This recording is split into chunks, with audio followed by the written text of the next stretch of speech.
మీ మోకాల నొప్పులకు ఎటువంటి సర్జరీ లేకుండా ఎపియాన్ పెయిన్ క్లినిక్ అందిస్తున్న అత్యాధునిక చికిత్స. యోగర్ట్ కూడా చాలా మంచిది. పాలు మంచిది కాదు, యోగర్ట్ మంచిది. యోగర్ట్ ఆల్సో కంటైన్స్, ఇప్పుడు హై ప్రోటీన్ యోగర్ట్స్ కూడా ఉన్నాయన్నమాట, ఎక్కువ ప్రోటీన్. గ్రీక్ యోగర్ట్ లాగా. The only thing is my advice, processed food మంచిది కాదు. అన్ని దాదాపు అంతే కదా సార్, ఇప్పుడు దొరికేవన్నీ ప్రాసెస్డ్ కాదు. అంటే దొరికేదంటే మీరు ప్రాసెస్ ఫుడ్ అంటే ఆల్రెడీ పార్ట్లీ కుక్డ్ కానీ, లేదా మీరు బయట నుంచి ఆర్డర్ చేస్తారు స్విగ్గీ అవి కానీ, అటువంటి ప్రాసెస్డ్. బట్ మీరు సూపర్ మార్కెట్ కి వెళ్తే you can buy regular food కదా, ప్రాసెస్ ఫుడ్. ఇప్పుడు పన్నీర్ లో కూడా కల్తీ ఉందని చెప్పి ఈ మధ్య స్టడీస్ బయటపడ్డాయి. అంటే paneer is not actually paneer, దానిలో ఏదో కలుపుతున్నారు. అంటే actually anything that is process, మనం హోమ్ మేడ్ ఆర్గానిక్ ఫుడ్ చాలా మంచిది. We are going away from that. తప్పది. సపోజ్ మనం మార్కెట్ కి వెళ్ళి వెజిటబుల్స్ కొన్నాం, ఇది కొన్నాం, ఎగ్స్ కొన్నాం, ఇంట్లో చేసుకోవచ్చు కదా. ఆ సేమ్ థింగ్ మీ ప్యాకేజ్ దాంట్లో తీసుకున్నాం అనుకోండి, ప్యాక్డ్ ఫుడ్ లో ఈ నూడిల్స్ కానీ, వర్స్ట్ నూడిల్స్ దాంట్లో కార్బ్స్ ఎక్కువ ఉంటాయి, ప్రాసెస్డ్. ఈ ప్రాసెస్ ఫుడ్ లో ఏమంటే అల్ట్రా ప్రాసెస్డ్ అంటాం. Now in western countries they are called ultra process people. అంటే ఉట్టి అదే తింటారు మన అల్ట్రా. ఎప్పుడు అంటే ఇంట్లో కుక్ చేసుకోరు చాలా మంది, ఇంట్లో కుక్ వాళ్ళకి ఏముంటాయి sir health issues. So ultra process food వల్ల ఏమొస్తుందంటే, in addition to that high carbs, high sodium ఎక్కువ ఉంటుంది అల్ట్రా ప్రాసెస్ ఫుడ్ లో. సో బీపీ అది. Second important thing ultra preservatives, అదే విధంగా కలరింగ్ ఏజెంట్స్ ఇవన్నీ ఉంటాయి. దీని వల్ల ఏమవుతుందంటే ఫుడ్ టేస్ట్ బాగుంటుంది చాలా. It contains this tasty thing. ఈ టేస్ట్ వల్ల once you tend to eat more, number one. Number two, ఈ ప్రాసెస్ ఫుడ్ వల్ల గట్ మైక్రోబయామ్ అన్ని చెడిపోయి బ్యాడ్ మైక్రోబయామ్ వచ్చి అది లివర్ కి ఎఫెక్ట్ అవుతుంది. ఈ మైక్రోబయామ్, ఇంకో విషయము, microbiome produces alcohol in the intestines. Bad microbiome మనం డ్రింక్ చేయాల్సిన అవసరం లేదు. ఈ బ్యాడ్ మైక్రోబయామ్ మన కాన్స్టెంట్ గా ఆల్కహాల్ ప్రొడ్యూస్ చేసి ఆల్కహాల్ డైరెక్ట్ గా లివర్ కి వెళ్ళిపోతుంది. మనం డ్రింక్ చేయకుండా మనకి ఆల్కహాలిక్ లివర్ డిసీజ్. దాని ఎఫెక్ట్ మనకేం తెలియదు కానీ డైరెక్ట్ గా ఇంటెస్టైన్ నుంచి లివర్ కి వెళ్ళిపోతుంది. లివర్ స్మాల్ క్వాంటిటీ 10 ml వచ్చినా కూడా లివర్ డ్యామేజ్ అవుతా ఉంటుంది కదా. ఈ ప్రాసెస్ ఫుడ్ వల్ల అది ప్రాబ్లం. సో ప్రాసెస్ ఫుడ్స్ అయితే ఇంకా కామన్ గా అసలు ఐఎమ్ టోటలీ అగైన్స్. ఇన్ఫాక్ట్ మనం పిల్లలకి అన్ఫార్చునేట్లీ అలవాటు అయిపోతుంది. కుకీస్, నూడిల్స్, బర్గర్స్ ఇవన్నీ కూడా అలవాటు అయిపోయి, చిప్స్ ఆల్సో వెరీ బ్యాడ్. ఇంత అడ్వర్టైజ్మెంట్స్ చూస్తుంటాం. చిల్డ్రన్ కి అలవాటు అయిపోయి, మేము దానికి చిల్డ్రన్ లో we are now seeing very very high incidence of fatty liver disease. పిల్లల్లో 20-30%, 40% డెఫినెట్ చిల్డ్రన్ లో ఫ్యాటీ లివర్ డిసీజ్ వస్తుంది. అక్కడి నుంచే స్టార్ట్ అయిపోతా ఉంది. It is going to become more and more danger. సొసైటీకి స్కూల్స్ లో కూడా అవేర్నెస్ ప్రోగ్రామ్స్ పెట్టాలి. స్కూల్స్ ఎగ్జాక్ట్లీ మీరు చెప్పినట్టు నేను I'm making a plea, government కానీ స్కూల్స్ లో అవేర్నెస్ ప్రోగ్రామ్. మనకి అంతా కూడా మన food habits has to come from school stage. Schools లోనే వీళ్ళకి ఈ టీచింగ్ పెడితే children are very intelligent. They will observe what we say. వాళ్ళకి చెప్పండి ఇది మంచిది కాదు. బట్ స్కూల్ క్యాంటీనే, స్కూల్ పక్కన ఉన్నదే ఫాస్ట్ ఫుడ్స్ అమ్ముతా ఉంటే ఇంకా అదేం చేస్తాం, వాళ్ళు natural. So that is wrong. We should ban fast foods in schools and school surroundings compulsory. This is the most dangerous thing. మనకి ఎపిడమిక్ అయిపోతుంది. We are not realizing it's going to become very dangerous. చిన్నప్పటి నుంచే మనం healthy eating habits inculcate చేయాలి. చాలా important. Sir ఒకసారి gut health బాగా దెబ్బతినేసింది ఫర్ వేరియస్ రీజన్స్, బయట తిని లేకపోతే స్ట్రెస్ఫుల్ హ్యాబిట్స్ వల్ల, దాన్ని కరెక్ట్ చేయాలంటే ఎక్కడి నుంచి స్టార్ట్ చేయాలి? మనం ఇప్పుడు suppose somebody even 60 years 70 years లో కూడా మనం గట్ హెల్త్ రిస్టోర్ చేసుకోవచ్చు. ఎలా రిస్టోర్ చేయాలి సార్? ఏం చేయాలి? అదే ఫస్ట్ ఏమో food, it has to be organic food correct గా. అంటే అనేది ఏమంటే ఈ ఫాస్ట్ ఫుడ్స్, ప్రాసెస్ ఫుడ్స్ అన్ని ఆపే సింపుల్ ఫుడ్ మన ఇంట్లో. For example millets, fresh vegetables, దాని తర్వాత సర్టన్ టైప్స్ ఆఫ్ ఫ్రూట్స్ లో కూడా బెర్రీస్ అనుకోండి, 3 B's అని ఉన్నాయమ్మా. బెర్రీస్ ఒకటి, వెజిటేరియన్ లో బ్రోకలీ ఒకటి, బీట్రూట్ ఒకటి. 3 B's are very important. Berries daily ఒక కప్ ఆఫ్ బెర్రీస్ తింటే that itself will restore health.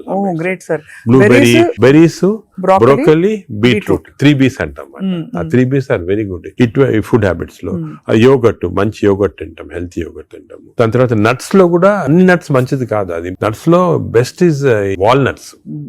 అదే విధంగా సెకండ్ ఈజ్ ఆల్మండ్స్. ఇవి 2 ఆర్ గుడ్. పిస్తా అంత మంచిది కాదు, హై ఫ్యాట్ కదా సార్. హై ఫ్యాట్ పిస్తా. సేమ్ థింగ్ క్యాష్యూస్ కూడా సేమ్. అందులో నేతిలో వేయించి ప్రోటీన్ తిన్నాం అనుకోండి, అది again you are taking back. So అవి ఫ్రైడ్ క్యాష్యూస్ అవన్నీ కూడా అవాయిడ్ చేయాల్సింది. ఇలాగా హెల్తీ ఫుడ్ తోటి we can make lot of difference. Plus non vegetarian fish is very good. Fish తినే వాళ్ళకి ఫిష్ మంచిది. ఫిష్ కూడా అన్ఫార్చునేట్లీ ఈ మధ్యన కొంచెం ప్లాస్టిక్స్ వచ్చేస్తున్నాయి ఫిష్ లో. ఈ సీ లో ప్లాస్టిక్స్ వేసి రివర్స్ లో వాళ్ళకి మైక్రో ప్లాస్టిక్స్. ఈ microplastics and other future thing we have to concentrate. అదే society. Pollution, process food, microplastics, these are called the 3 evils. ఈ 3 evils వల్ల మనం అన్ఫార్చునేట్లీ ఎంత హెల్త్ మెయింటైన్ చేయాలంటే కూడా మన society is not giving us the opportunity. అంటే బయటకు వెళ్తే సరే వాళ్ళు హైదరాబాద్ లో ఎన్ని రెస్టారెంట్స్ ఉన్నాయి సార్, ఇంకా అపిటైట్ ఉంది. రాత్రి 11:30కి వెళ్తే కూడా ఇంకా బజ్జింగ్, అసలు అందరూ ఎంత తింటున్నారు అంటే నేను రెస్టారెంట్స్ బ్లేమ్ చేయను. రెస్టారెంట్స్ లో హెల్తీ ఫుడ్ కుక్ చేస్తే వాడడం మంచిదే, కానీ షార్ట్ కట్స్ తీసుకొని కుకింగ్ ఆయిల్ మళ్ళా యూస్ చేయటము, అదే విధంగా ప్రాసెస్ ఫుడ్ దాంట్లో యూస్ చేయటము, కలరింగ్ ఏజెంట్స్ యూస్ చేయటం, అది చేస్తే they are not very good. ఇప్పుడు తండూరి చికెన్ అని బాగా మంచి రెడ్ కలర్ వేస్తారు madam, that is not again good. It's bad for health. అంటే red colouring agents, preserving agents are not good. ఇది ఒక aspect. Second aspect gut health again not realized is physical activity. చాలా important. మీరు అనొచ్చు physical activity gut కి సంబంధం ఉంది. The gut is constantly reacting, liver is constantly reacting to physical activity. మనకి daily standard 150 hours per week, 150 hours per week physical activity liver కి మంచిది. It has shown repeated గా 150 hours per week చేస్తే liver fat slow కరిగిపోతుంది. 150 hours sir, 150 hours a week అంటే 7 days లో 150 hours అంటే రోజుకు సుమారు 20 minutes per day. ఓకే, 150 అంటే 1.5 hours per 1.5 hours, 30 minutes per day for 5 days. Okay, 30 into 5 150 minutes అయితే 150 minutes per week కి సరిపోతుంది. అండ్ డైలీ చేయకపోవచ్చు, కొంతమంది వీక్ లో 2 సార్లు 3 సార్లు అలా చేయగలుగుతారు. టోటల్ క్వాంటిటీ ఇంత ఉండాలి 150 hours. ఇది మోడరేట్ ఎక్సర్సైజ్. అగైన్ చాలా మంది మేము ఎక్సర్సైజ్ అంటాం, ఇంట్లో తిరుగుతుంటాం, రోజంతా ఇంట్లో తిరుగుతుంటాం, ఇక్కడ పనులు చేసుకుంటా ఉంటాం, లేకపోతే మా ఆఫీస్ లో. అది కూడా that is not correct. Exercise అంటే మనం కరెక్ట్ గా ½ an hour you have to do moderate exercise. Moderate అంటే ఏమి, వాకింగ్ కానీ రన్నింగ్, ఏదన్నా మోడరేట్ అంటే మనం ఎక్సర్సైజ్ చేసినప్పుడు మాట్లాడుతుంటే మాట్లాడగలుగుతాం కానీ వీ కెనాట్ సింగ్. అవును, పాట పాడలేము, మాట్లాడగలుగుతాం. That is moderate exercise. అంటే we can carry on a conversation with somebody.